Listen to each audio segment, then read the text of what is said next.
We are watching live pictures right now. We understand, too, there are helicopters in the air. You can see those here. They are there to medevac any wounded individuals out of that park area where the congressman, as Nancy described, were doing their baseball practice. We've also spoken with a witness on the scene who says that nearly 3 members of Congress took shelter in his apartment. They were not hurt. We know that this shooting actually happened in the dugout.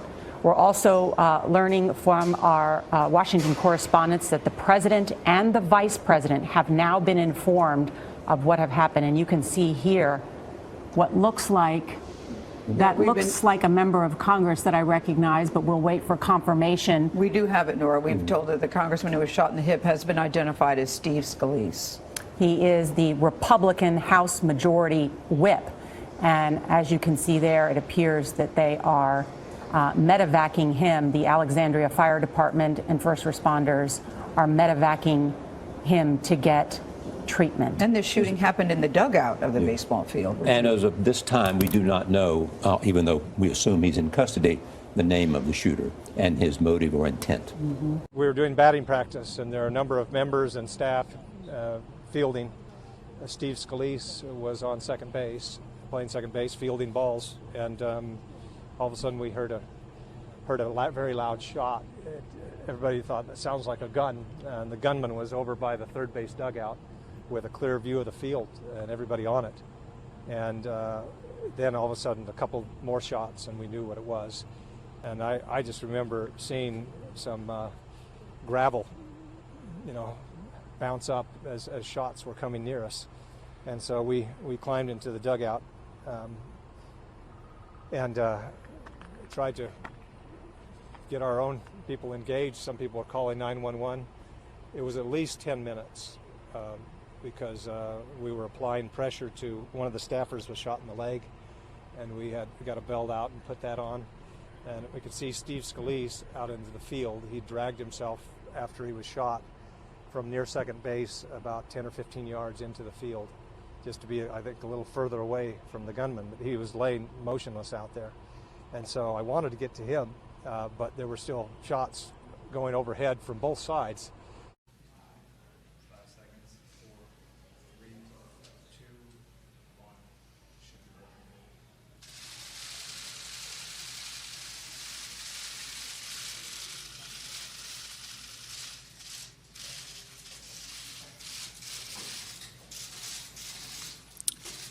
As you all know, shortly after 7 a.m. this morning, a gunman opened fire on members of Congress and their staffs as they were practicing for tomorrow's annual charity baseball game.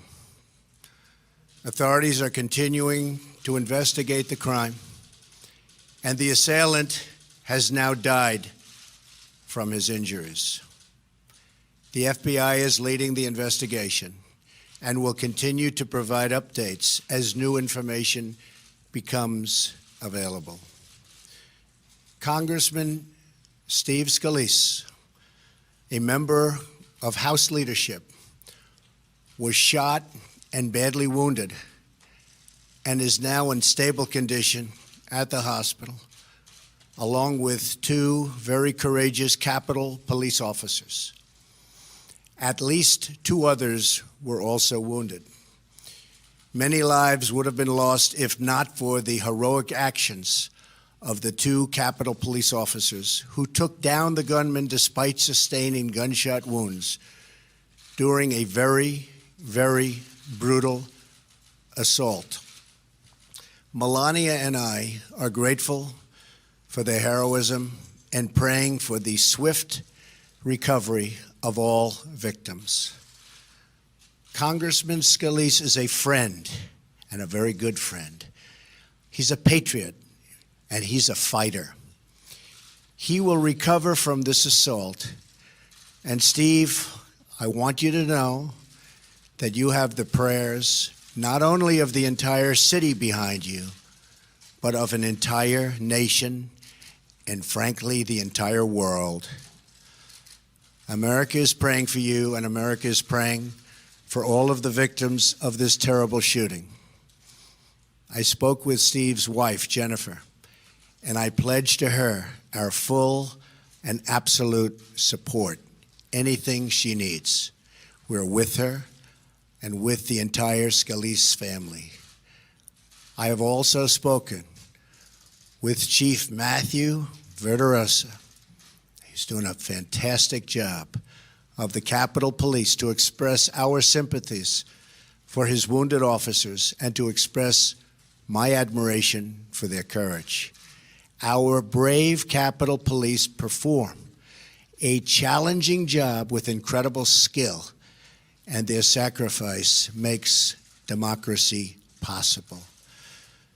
We also commend the brave first responders from Alexandria Police Fire and Rescue who rushed to the scene. Everyone on that field is a public servant.